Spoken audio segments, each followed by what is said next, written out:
This is the Oakwyn Podcast, featuring Morgan Brown and Michael Yu. Hello, everyone. Welcome to the Oakwyn Podcast. I'm Morgan Brown. And I'm Michael Yu, and we have a very special guest with us today on Zoom, Kim Heizmann. Hi, Kim. So let me just do a little bit of background. Hello, Kim. Let's do a little bit of background on Kim. So Kim is from the Okanagan, and she's going to be our Director of Agent Development in Kelowna. We're so Welcome, pumped. Kim. Why don't you share a little bit about yourself to get started? You want me to? Oh, yeah. Okay. Please. So, I've been Kim. It's all about Kim today. It's all about me. Yeah. Okay. So, we'll start off personally. Yeah. I have a family. I've been married. Actually, my husband and I are going to be celebrating 30 years coming up in August. Yeah, we have 2 adult sons and have been in the Okanagan that whole time. So, I've been a local for 30 years. And then when it comes to real estate, I've got 15 years of experience being a realtor with some 7 to 8 years of being on the real estate board. Just came off the board as the president for the last couple of years. And yeah, love doing real estate. Oh, my goodness. And I feel like we're so lucky to have Kim up in the Okanagan. As everyone knows, we are starting our new office up in the Okanagan, and it will be finished hopefully by spring next year. But we have already many different Oakwaynites that are kind of working around the Okanagan, and we are growing that community strong and proud. So Kim, thank you so much for heading it. Tell us a little bit about of course, the 15 years. Yeah, your journey through real estate. Yeah, how'd you get started and why? Well, my husband actually is the one that pushed me to get started because he thought I'd be a great realtor. And I was like, I don't want to do that. He said, no, you should just try it. So he kind of pushed me into it. So I did my course and did it privately. No one knew that I was doing it. So once I passed the course, I actually walked into the office that hired me when I first started and said, I passed the course. What do I need to do to be a realtor? And he says, oh, you've already passed the course. I said, yeah, I just need an office to work in. He's like, sure, I'll sign you up. So my husband pushed me into it, and lo and behold, he saw something in me that I didn't know was there, and it's turned out to be the greatest passion. Oh, I love that. Wow. What were you doing before real estate? What were you? Tell a little bit. I worked in mental health. I worked in mental health. Yeah. So I was a support worker for adults with severe and persistent mental illness. Oh, wow. So my job was to support adults in a home where they weren't ill enough to be in full-time facility, but they weren't quite well enough to live on their own. So my job was to support them and to help them with life skills and allow them to normalize in the community and be empowered to live on their own. Amazing. Now, your career. Now, obviously, you started as a solo agent. Do you want to tell people a little bit about how that all took off and where you are now? So I was a solo agent for the first year or two. I joined in 2007, and as we all know, the market changed drastically in 2008, 9, and 10. So I learned to be a realtor in a down market, which I think was a huge benefit because it allowed me to really create the foundation that you need in order to succeed in this crazy business. And then having the younger family, I did join a team for a couple of years because it was just that benefit of having people cover for you if you wanted to go away, if you wanted to have time off. Right. So I was on a team for a couple of years. When that team disbanded, at that point, I decided that I would go back out on my own.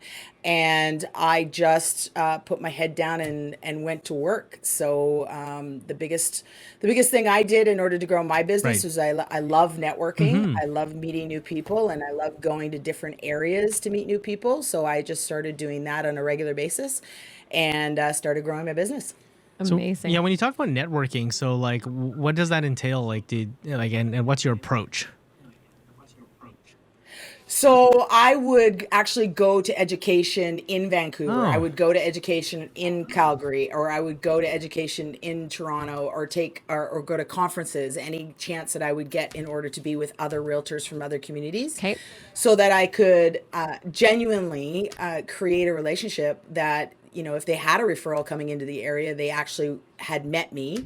They know what I was like. They got to meet me face to face, have, a genuine conversation, so that when they say they're referring off to me, they were able to do that confidently. That's amazing. I feel like when in all your time that you're moving from solo agent, team agent, now then and then going working with the board, do you feel like you have what's some words of wisdom so you could give agents that have just started out or are considering getting into real estate? Oh boy. I think the biggest thing is to be true to yourself, because even though we are all in competition because we all want to do deals, we really aren't, because each of our own personalities stand right. out. So my clients are going to pick me because of me, and they're going to go to someone else because of Yeah. them. So I think being true to yourself, you're going to have the clients that you want to work with. They're going to match you. You're going to get along with them. You're not going to have to deal with the jerks of the world. Right. And that, I think that is probably good, and fine. And because there's lots of real estate tips in order to be successful. And, the cold calling and all that kind of stuff was never my Mm-hmm. thing. My thing was warm contact in front of people, face to Yeah. face. And when I could have that conversation, I was able to, create a genuine bond. Uh, but there's some people out there that cold calling is Yeah. definitely their thing. And so I think being true to yourself on what your personality is and where you really succeed, I think allows people to be successful. Were you ever untrue to yourself before in this business at all, Kim? Yeah, yeah. So probably in 2008, 9, when the market Yeah. crashed, and and all of us, our phones started ringing, stopped ringing Right. instantly. And I was like, what am I going to do? How do I create business? So yeah, I did go to calling expireds and doing all that kind of stuff, but it never sat right in my Mm. gut. I didn't like it, and therefore I didn't do Okay. it. So I had to pivot a little bit, and what I ended up doing at that point is, because I did like being in front of people, was I switched to FISBOs. Hmm. And I would call people that had their own homes for Right. sale. And I would say, hey, I just, I'm in the market, and my job is to make sure that I know all the product on the market. You're on the market. Well, I don't want to list with a realtor. I said, that's okay. I don't want to list your house. I just want to come see your house, so that if I have a buyer looking at your house, I at least know the product out there, because I don't have access to your product on my Wow. system. So what happened was, when I would visit with those people and get in front of them, I would offer, support throughout the system. And sometimes they would call me because they would get frustrated and say, I don't want to do this anymore. Can you list our house? Sometimes they would sell their house on their own, and I would congratulate them on it. But then they'd call me to go buy. Mm. So I really found that getting face to face in front of people was my Right. thing, Yeah. the thing that helped me. And so that's what I switched to. I switched to just making sure that I could get in front of people, because I didn't like it on the phone. It felt Right. disingenuine to Can me. you tell us the story of the first successful FISBO that you converted, Kim? Oh, that's a good question. What is the If you do first? Do you remember. remember this? Goodness, that's a long time ago. So, Digging the memory I banks. don't think we actually have ever had someone talk about Yeah, FISBOs. FISBO. Yeah, this So is this is a so great good to learning hear. lesson for Just us. like Yeah. learning lesson. oh, Yeah. okay. Yeah, so I think it was funny, because one of the realtors in town actually named me the FISBO queen, because I ended up converting a lot of FISBOs into listings. And the conversion was done genuinely. It wasn't done because I was trying to go in and sell Okay. them on me, right? Because a for sale by owner usually has had a bad experience with a realtor, and they don't see the value in Right. a realtor, so they're going to sell their house themselves. So I went in the door thinking that and knowing that. So my job was not to sell me. My job was to just know the product, respect their decision of selling their house on their own, and and then just being there as a sounding board or a support at the time. So one FISBO, I remember I went, saw the house, had a look at the house, said thank you very much, asked for permission to follow up the following week to see if they had sold their house or not, and I left. And then I followed up the next week and said, how are you doing? Do you have any showings? No, we didn't get any showings. I said, yeah, I know my listings are getting, I talked to them like they were a realtor. Oh, I love that. So I think I love that. Pardon me? I love that you just went in there knowing what they want and just being there as a sounding board for them in the real estate. Because I think what a lot of people forget is that FISBOs, they don't really know, like, even though they think they know, they don't also know that the whole process, and they'd love to chat with anybody to confirm what they're feeling throughout that process. So Kim, it's nice that you were following up. Yeah. It's a follow-up game. It is a follow-up game. And when I would say, well, I'm doing an open house next week, and they were thinking, well, we were thinking of doing an open house. I said, well, here's a whole bunch of tips on doing an open house. Wow. Here you go. Let me know how your open house goes. So after all of that and the follow-up, you do that 2, 3, 4, 5 times, and I've never once asked for the listing during this time. And then they ended up just calling me and say, you know what? You're the only realtor that walked in and didn't ask for my listing. We like you, we trust you because you've just been valuable, you've been helpful. Can you come over and list the house? Creating value is the key thing here, right? And oh my gosh, I love how they coined you the FISBO queen there. That just is so good. So I just want everyone to know, when you meet Kim, because you will, everyone that's from Oakwyn will meet Kim for sure. This is going to happen. She will be at all of our events, and I know it. You will know. I'm coming down at the end of the month for golf. We're so excited. So I will say, Kim, immediately, I'll tell you one thing about you. You immediately earn people's trust right away. It's really like unbelievable. And why do you think that? Like, why do you think that you put that off where you just have this really trusting, I could tell you why. Aura. Yeah. Oh, you can tell me why. You tell us why. I think it's because I'm genuine. Like I really am genuine. I don't have a second, I don't have an ulterior motive. I genuinely want people to be successful. I never put myself in front of someone else. And I think I learned that in the mental health world, because when I was dealing with people because most of the people I dealt with had schizophrenia. So when someone is that ill and there is a lot of trauma that comes with that, they know immediately when you're not authentic. So when I went through university, one of the profs told us and said, listen, you need to be authentic with these people because they will pick you out of a barrel like you wouldn't believe, because if you're not being genuine and they don't feel cared for, you're not gonna get the trust to support them. So I think I learned it way back then. And then just that empathetic, I have a lot of empathy for people too.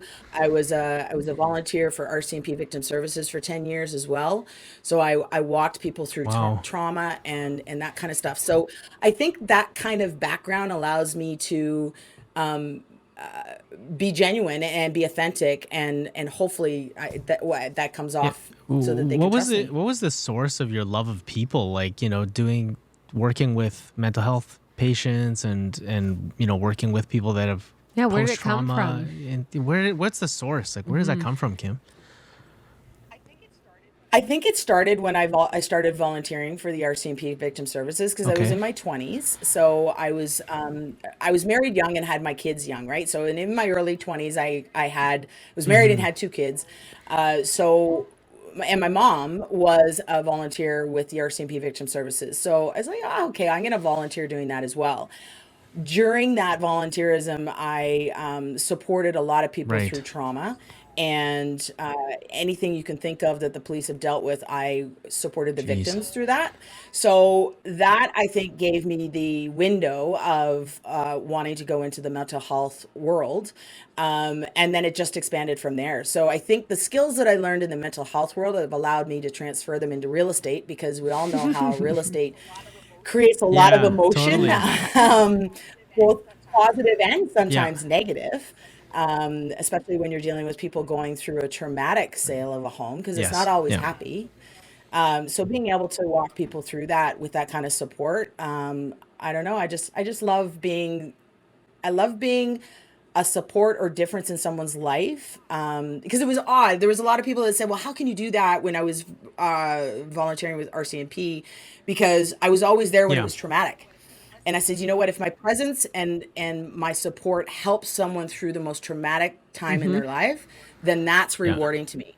That fed Oh, my I Can heart. you give bet. us an example? Obviously, not naming names. Of Yeah, that trauma He's like. interested. He's Yeah, I'm very excited. interested.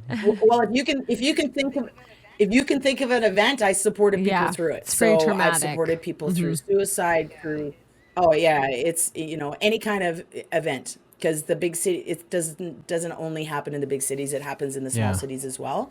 So there's abuse, there's murder, there's accidents, there's How do you everything. like take that, I dealt with it Kim? all. I'm curious. How do you take that energy in and not like Bring it home. bring it home with you with your young kids, and like how do you like filter that?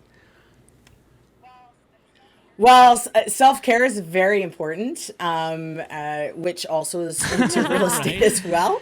But making sure that I've always been open with anything that's going on. So being open and honest, I tell people, if anybody meets me, they'll know if I'm upset. They'll know if I'm, you can ask my husband, they'll know if I'm mad. I don't hide anything. And people know if I'm happy. So I do a lot of talking. I really believe in sharing, and I think that comes from the mental health and the Right. counseling world. So being able to share. We had access to counselors and all that kind of stuff when we went through it. You do get to the point where you get tired, and that's why I had come off of volunteering, because we had lost a couple of our CMP members accidentally, and it became really personal. But yeah, I think when it's personal, the counseling and the sharing and being able to let it go helps. I've done a lot of Reflection. self work and all that kind of stuff. So it's all It's so that funny. healthy Everyone's stuff. always talking about being the listener, but I think it creates even more of this vulnerability piece when you're the talker too. Like I'm a lot like Kim. I'm like, you're gonna know when I'm mad. Ask Michael. Right. I just throw it on. I'm like, Yeah. I'm not okay right I'm now. wearing foundation. I have a black eye right now. But anyways, Kim, first of all, the last 2 years up in the Okanagan, I want to dive into Okanagan, okay? Sure. Tell us a little bit about what Oh, has been yeah. happening up in the Okanagan for the last couple years in real estate. Oh, it's been crazy. There's a lot of people from Vancouver and the Lower Mainland that came up, that's for sure. So our buyer stats, I think prior to COVID, we had about 15% of the buyers were coming out of the Lower Mainland, and during COVID, it jumped up to Wow. 25%. So there was a lot of people coming from the Lower Mainland up here. What happened was, or at least what we think happened is COVID created a lot of people to sit back and reevaluate their lifestyle. And there was a lot of people that were forced to work remotely. Companies figured out that they could Right. Right. work remotely, and they didn't care where they lived. So all of a sudden people have said, well, if we can work remotely and we can have the lifestyle that we want, then let's go to the Okanagan and either live on the lake or Yeah. live near the ski hill or by the golf course and all that kind of stuff. So we saw a huge influx of people from the Lower Mainland come up. Most of my work was Wow. relocations Okay. into the area. Like, it was incredible the amount of people that Oh were my coming God. And into now, the area. was it only from the Lower Mainland or was there a lot from Calgary? Because tell us a little bit about the temperature of the residents up in Kelowna, because it is a nice mixture, it seems. Well, maybe I'm wrong. I'm coming up there and I always meet people from the east and the west. So, but they've made Kelowna home. Oh yeah. So we had Alberta come as well, but that stat actually Wow. dropped. So whereas Alberta was a little bit more coming in prior to COVID, that their number dropped a little bit. Lower Right. Mainland really shot up. Ontario, we saw a lot of Ontario, Saskatchewan come across as well. So what happened was, so locally prior to COVID, locally, it was about 76% were all within the our board area. After COVID, I think we're sitting at 54% of being local within the area. So now that's drastically changed over the last couple of months. However, that number was pretty big. So it just showed us that the local people were staying put, not putting their houses on the market, and a lot of people trying to come in. Are these people that are coming in, Kim? Sure. Are they coming in as they're relocating as their primary residence, or are they buying vacation properties, or a mixture of both? I think most of them were primary residences, and there was some investments and people buying second properties and vacation homes, but the speculation tax, people were pretty careful about if they were doing that, where they would buy, because Kelowna, West Kelowna, still has a speculation tax in those areas. So we would see a little bit more of outside of that area. So you get into the Lake Country, the Vernon area, out, down to Peachland, Penticton. Those areas don't have the speculation tax, so it's easier to have a second home in those areas, or less expensive, I should say. But yeah, it was a mixture, but a lot of people relocating. Fastest growing city in Canada, actually, right? That was what they named it last year. Is Kelowna is a central piece.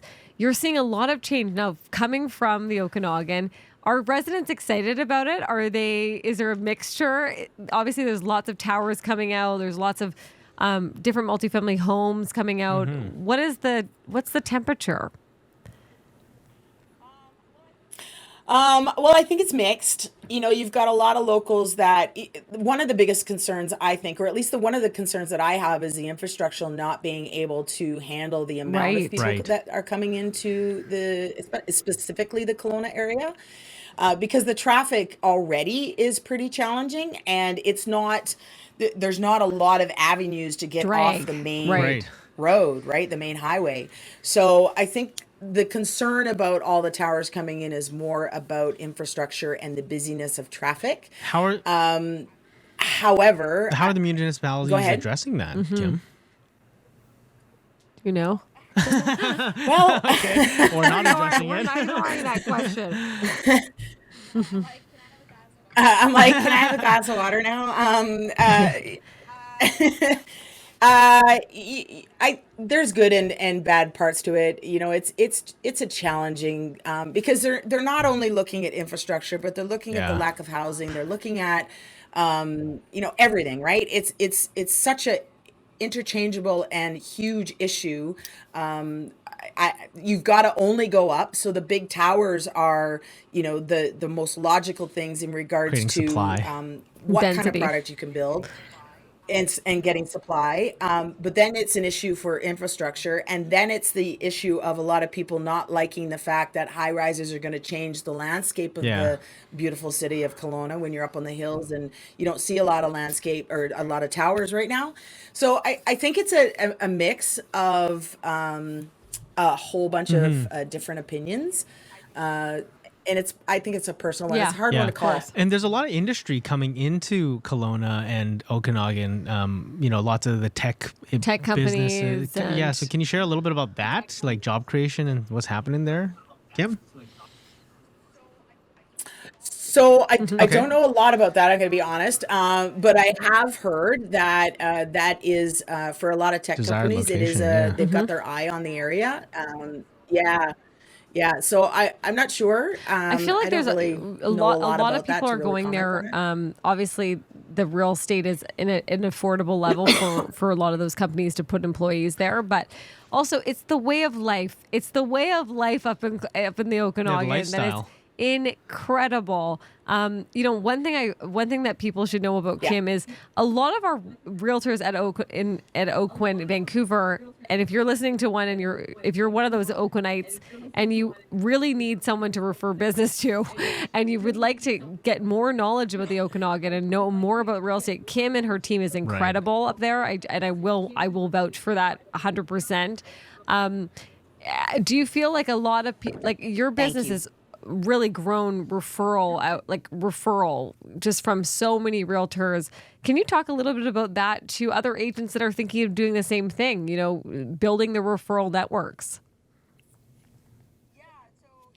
Yeah, so it's funny. I actually am part of the Richard Robbins coaching company, and I actually have to do a presentation about this exact thing next week.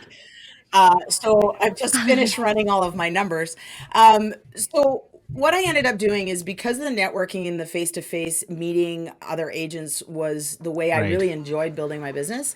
I wanted to look at the different systems that we have in place in order to keep those agents updated.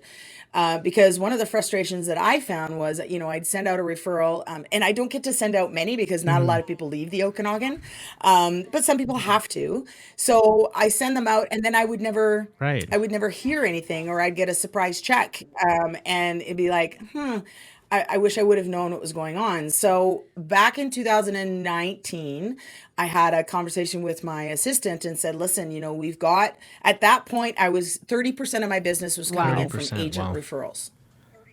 That's huge. 30%. So, and I know that number because I have to do a presentation on it, but, and that's just agent referrals. So my actual business I think it's about 85% is all referrals. So whether agent, sphere of influence, strategic alliance, that's all that. But I wanted to pull out agent specifically because we are in an area, at least in the Okanagan, where there's a lot of incoming referrals. So I said to my assistant, I said, we need to figure out a system so that an incoming referral agent gets the same kind of experience that I want the client to get.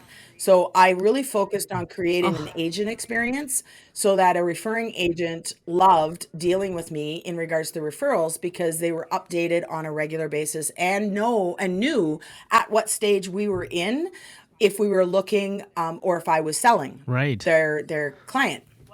So what I ended up doing was creating, and it's super simple. And I actually feel silly saying how simple this is, because and then someone else says, yeah, but not everybody does it. It is literally, I've been in contact. We've started looking. We've got an accepted offer. Here's all the details about it. We've removed conditions. Congratulations. Here's all the dates that, we're going to close on. We've handed over keys. Congratulations. Your check's in the mail. And then the last email is, the check should have reached you. Amazing. Have you got your referral check? Let me know. And it's a very simple thing to do. But I didn't realize that it was that impactful, because from 2019 and 2020, my agent referral went up to 44%. 2021, it was at 44% again. And 2022, I believe I'm on track to increase that percentage for agent referrals. And the agent referrals are coming from all different brands. So it's not brand specific. It was more about who I was, and if I was going to match their client, and how they were confident that I'd be able to complete and have their client have a great experience. Wow, that's like, I feel like need to give you a big applause, or I want to do an F1. I want to do an F1 trophy, spray you down. Champagne she gets it because everywhere. She's like me. Maybe wine, because we're the Okanagan. I'm wearing white today too. That would be good. And just thank you for being so transparent, Kim, with that process. And I think invariably when you give a referral to Kim or anybody, as the agent that's sending the referral out, you're getting sometimes calls from your clients and saying, hey, what do you think about this? And if you don't know what's going on, I've had that call many times where I'm like, let me check in. And then you're kind of like, you're not really being able to offer that quality experience and service to your clients. And so having that simple system is amazing, Kim. And the fact that you've been so open about it is going to help a lot of agents build their own professional referral network. And that is a huge proportion of your business.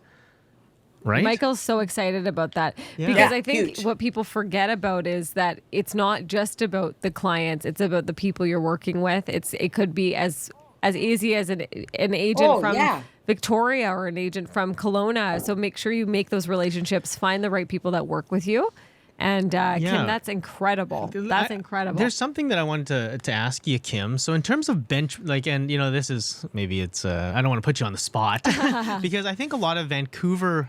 Yeah, I'm going to. But you're gonna. So yeah, obviously a lot of Lower Mainland people, Greater Vancouver people are used to a certain price point of benchmark price points, which are really high.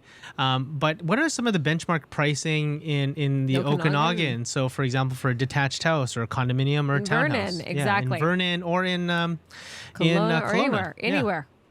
She's pulling it up. Sure, Am I allowed to look up my stats?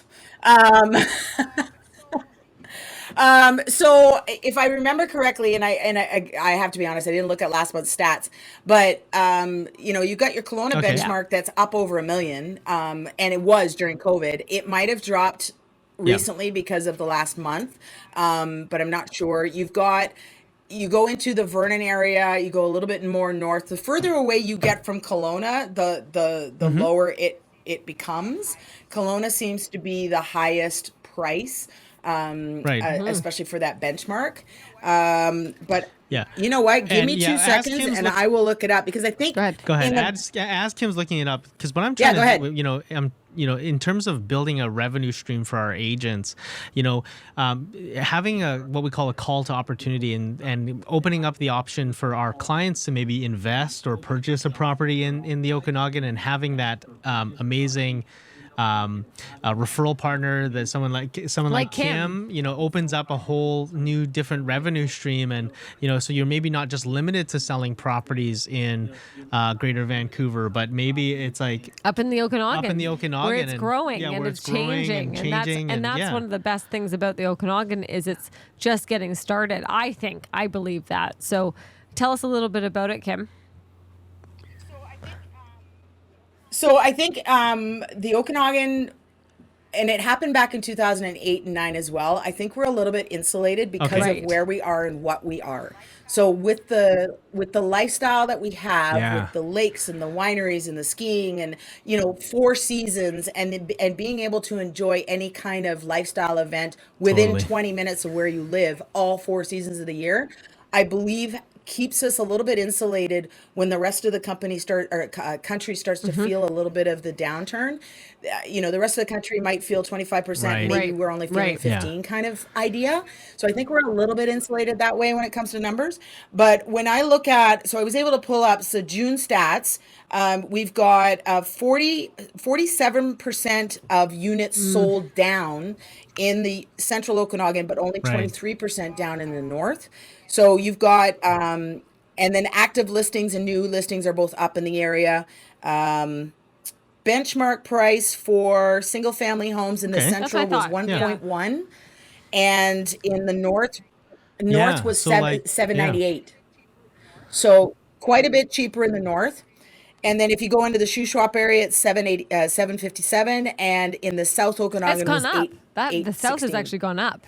It went up big time. Well, because I think that's having that information. So, for example, if you're working with a client, like, what do I do? I want to invest. I want to invest. And I just had this conversation with somebody that was looking. They were actually looking in Kelowna, and I said you should think about maybe going to Vernon or Soyuz because now their price points are going. And she goes, I don't know anybody to talk to. I have no idea who to speak. I'm like, I know somebody, and I think you should always, you should just check in with your clients. If they're kind of thinking, oh, I don't really know if I want to invest in Vancouver, it might go a big recession. The prices are going down. You could say, well, it's not going to possibly not get hit as hard up in the Okanagan. Maybe you should look into invest into another place like this. And here are some these are the percentage of cap rates up there, right? So educating is the big thing to your clients, and having a partner up in a crime up in Kelowna or up in the Okanagan that can actually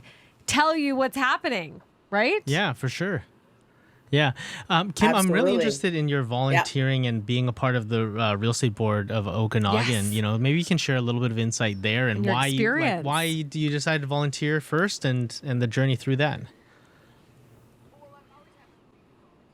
Well, Okay. I've always had the belief in volunteering. I think it's important that we volunteer and add back to our community. So I've always been a volunteer. So when I became a realtor, after I got through the stage of actually doing enough Right. business to put the food on the table, because that's your number one priority when you're a realtor. But when I got to the stage of being able to understand that there's more out there other than what I am singly doing in my little bubble, I started becoming really interested in organized real estate. So I became I volunteered at the board on the professional standards committee for a couple of years, and I got tapped on the shoulder while I was sitting there at that table saying, Right. "Hey, have you ever thought about being a director?" So that I put my name forward for that, and I've been on the real estate board Right.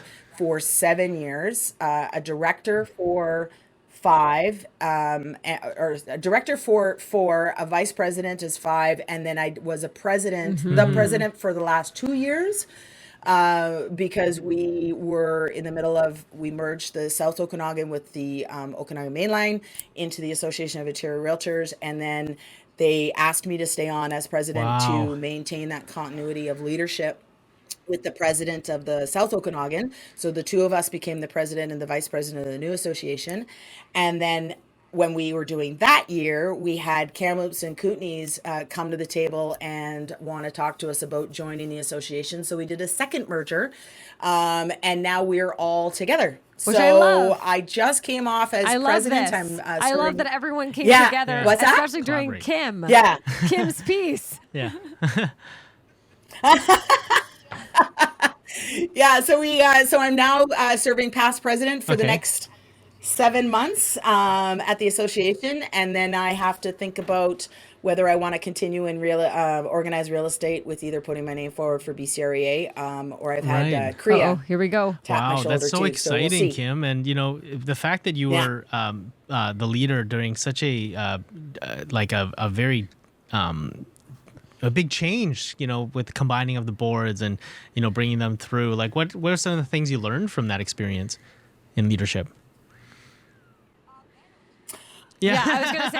And it was during The very COVID. variable, It's like, vulnerable. yeah, let's do Okay. all of And this during COVID. It was the busiest Sounds like 2 fun. years ever up there. Um, So you're wearing Yeah. all hats for Yeah. sure. Yeah, but you know what? I think there was some benefits as well. So during COVID, because there was no travel, I think it really allowed us to stay focused locally and really be able to foster those relationships locally.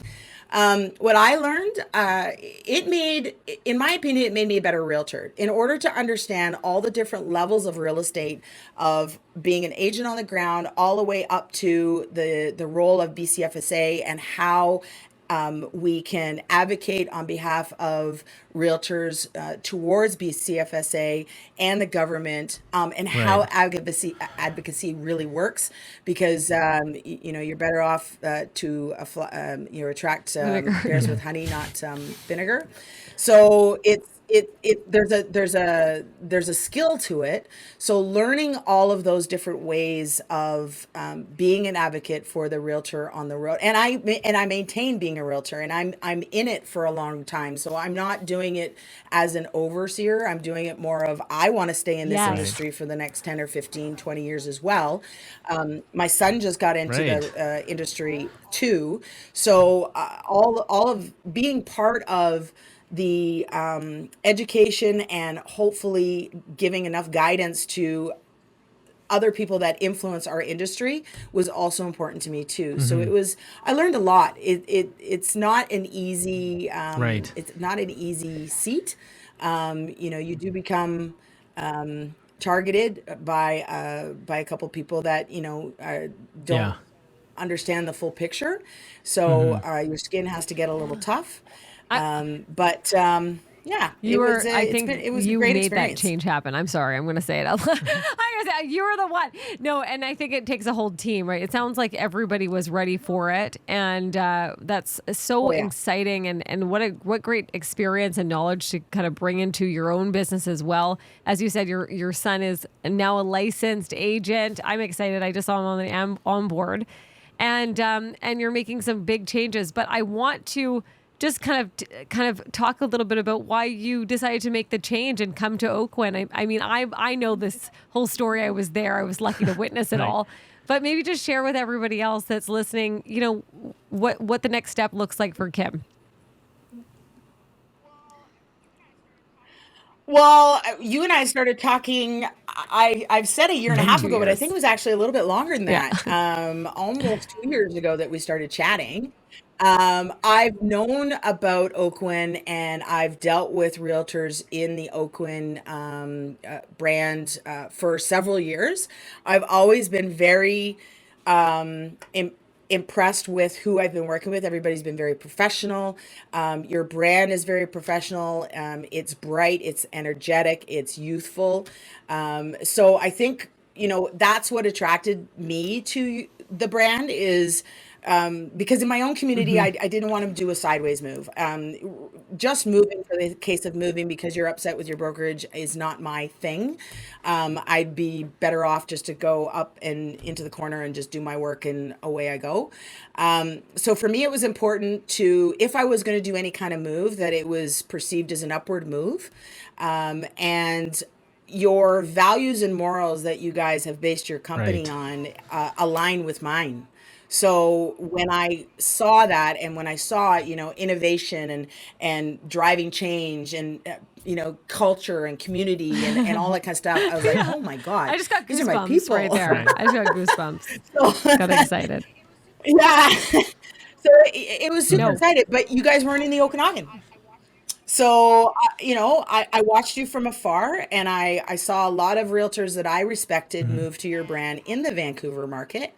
And I was watching, and so yeah, when you approached me, I was cautious for a long time because I've never moved brands, and I told you if I moved, I wasn't moving again because I don't believe in jumping. But it made sense after I got my head wrapped around it, and I was able to figure out how it would work for me. And, you know, I was excited for the opportunity that it gave my son as well, because of your education and your, you know, your Oakwyn University and just that kind of support that a younger agent would need. I was excited about that. We had to open up an office for Kim. Where my we had to no, and I think we as everyone knows, we always want to make the right moves. It's always about putting people first and you know, making our decisions not quickly, but just with a lot of acknowledgement and thought behind our people and acknowledging what that change is for our people. And that's what is really about for us, is the people, and the fact that you know, we get to work with amazing professionals like Kim Heizmann and her family and her group. And the fact that, you know, that we respect her so much, and she's so transparent and lovely and a builder of communities and culture and high ethics and integrity. Kim is our agent, so is our director of agent development there. So if you're listening to this and you're in the Kelowna area, and you're considering learning more about Oakwyn, Kim, what's the best way for them to reach out to you? Well, if you Google me, my phone number and email address is all over the internet, so I don't hide it. Anytime, yeah, absolutely. And most of the agents around here probably know me because I've been sending them videos as the president for the last 2 years. Amazing. So, yeah. So yeah, no, anybody's open. And I'm you know, open just to give a little bit of a chatting. status report on the status of our Okanagan office. So you know, we have a location on right in Bernard. on Bernard Street in Kelowna, the central hub of kind of Kelowna, the Kelowna area, and that. We're going to be renovating that fairly soon. Yeah, it's right, actually Morgan? coming into, we'll probably be starting in August, September. So hopefully in the next year that we'll be kind of jumping on that train and opening those doors, hopefully doing a ribbon cutting, just like all of the other offices. But our big thing is that if anyone's throughout the whole Okanagan, and we are servicing the Okanagan 100%. This is our flagship office. We know that people work from home. We know that people have clients all over the place. But Kim, if the great thing about Kim is she can give you some insight about what we're trying to do up there. And you will be seeing us a lot up in the Okanagan. You'll be seeing me up there, guys. So I hope if you guys have any questions about what we're trying to do or what we're bringing to the community, we will be bringing a lot of local local events and coming into the community very hard as we do. And we're lucky to have Kim really be that captain up there for sure. Yeah, and I'm really excited to partner and work with Kim to just raise the standards of what an agent is going to expect from their brokerage, and also what they can expect of your professional community together, and being really collaborative and open to sharing and really trying to raise the bar. And so we're so excited to work with Kim. We are, and from our perspective, Kim, just welcome to the family. Welcome to Oakwyn. We're so excited. And we're really excited to dig in and work with you. Maybe Kim, if you want to just share one final note for the people that are listening to the podcast, what would you like to share? Oh, geez. I don't know. Yes. Yeah. You know what? I'm an open book. If anybody has any questions, to give me a shout. There has been lots of questions about why I did the move, and people are reaching out, and I'm okay. I'm okay to talk about that. Kim, thank you so much for your give me a time shout. today. We know that it's busy up there, and we're just so thankful for you to be a part of our community. I'm excited to just drive and embrace that change with you up in the Okanagan. And hopefully, if you guys would like to reach out to Kim, feel free to give her a call. But again, if you'd like to rate on your platform for Oakwyn podcast, feel free to put 5 out of 5 on the platform of choice, or reach out to our team. So oakwyn.com/join, put in that message box, Evolve 2022, and one of our leaders will reach out to you ASAP. Thanks so much, guys, for listening. Thanks for listening to the Oakwyn podcast. Bye, Kim. Thanks so much. Bye-bye.